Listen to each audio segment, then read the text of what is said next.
დღეს განვიხილავთ გამტარებლობის დარღვევების მეორე ნაწილს, რომელიც შეეხება ჰისის კონის ბლოკადებს. მანამდე გავიხსენოთ გულის გამტარის სისტემა. როგორც ვიცით, იმპულსი წარმოიქმნება სინუატრიალურ კვანძში, აქ წარმოქმნილი იმპულსი ვრცელდება ატრიოვენტრიკულურ კვანძში, ატრიოვენტრიკულური კვანძიდან კი ჰისის კონის საშუალებით ვრცელდება პარკუჭებზე. ჰისის კონას გამოეყოფა მარჯვენა და მარცხენა ტოტი, მარცხენა ტოტი თავის მხრივ იყოფა წინა და უკანა ტოტებად.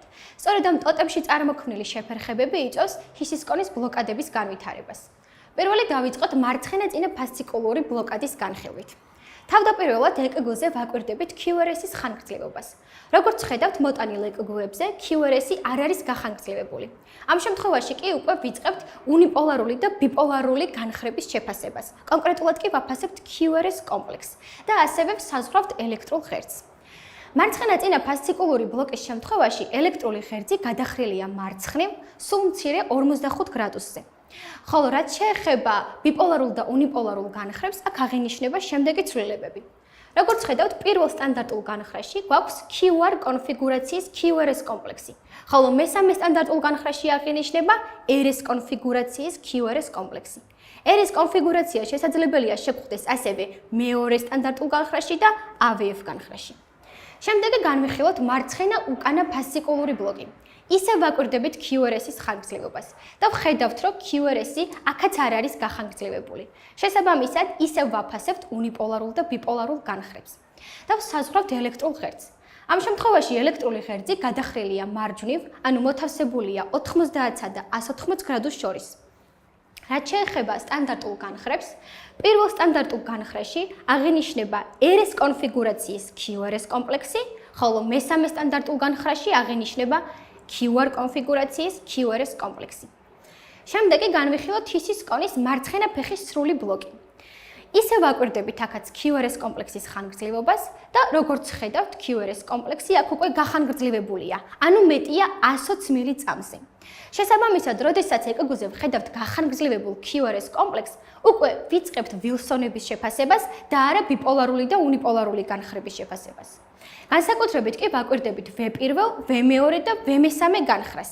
როგორც ხედავთ, ელექტროკარდიოგრამაზე აღნიშნულია V1, V3 განხრებში ღრმა QRS კომპლექსი. ეს ერთ-ერთი მთავარი კრიტერიუმია მარცხენა ჰისის კონის ფეხის სრული ბლოკადისთვის. ამას გარდა გვაქვს სხვა კრიტერიუმებიც, რომლებიც ასე ვთქვათ, განგვიმტკიცებს ჰისის კონის მარცხენა ფეხის სრული ბლოკის არსებობას. ასეთ კრიტერიუმს წარმოადგენს პირველ V5 და V6 განხრებში Q კბილის არარსებობა და მონოფორმული R კბილი.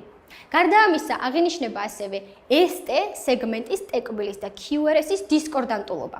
ეს გულისხმობს იმას, რომ განხრებში, სადაც გვაქვს დადებითი QRS კომპლექსი, მას მოჰყვება აუცილებლად მის საპირისპიროდ მიმართული ST სეგმენტი და T კბილი, ანუ უარყოფითი ST T კბილი. აი აქ ხედავთ, რომ არის დადებითი QRS კომპლექსი და უარყოფითი ST და T კბილი. ხოლო აქ ხედავთ, რომ არის უარყოფითი QRS კომპლექსი, შესაბამისად მის საწინააღმდეგოდ მიმართული ST და T კბილი. შემდეგი განვიხილოთ ჰისის კონის მარჯვენა ფეხის ბლოკადა. ისევ ვაკვირდებით QRS კომპლექსის ხანგრძლივობას, როგორც ხედავთ, QRS კომპლექსი აქაც გახანგრძლივებულია და მეტია 120 მილიწამზე. შესაბამისად, როგორც უკვე აღვნიშნე, ისევ ვიწყებთ ვილსონების შეფასებას. განსაკუთრებით კი ვაფასებთ V1, V2 და V3 განხრებს. და ვაფასებთ ამ განხრებში QRS კომპლექსის კონფიგურაციებს. აქ ხედავთ, რომ გვაქვს განსხვავებული QRS კომპლექსი, რომელიც წარმოდგენილი არის RSR კონფიგურაციით. ანუ გვაქვს ორპიკიანი R კბილი. ის თითქოს ლათინურ M-ს მოგვაგონებს და მას კურდღლის ყურებსაც უწოდებენ. გარდა ამისა, აღინიშნება კიდევ სხვა კრიტერიუმი, რომელიც ადასტურებს ჰისის კონის მარჯვენა ფეხის ბლოკადის არსებობას და ეს კრიტერიუმია სუსტად გამოხატული S კბილი პირველ, AVL, V5 და V6 განხრებში.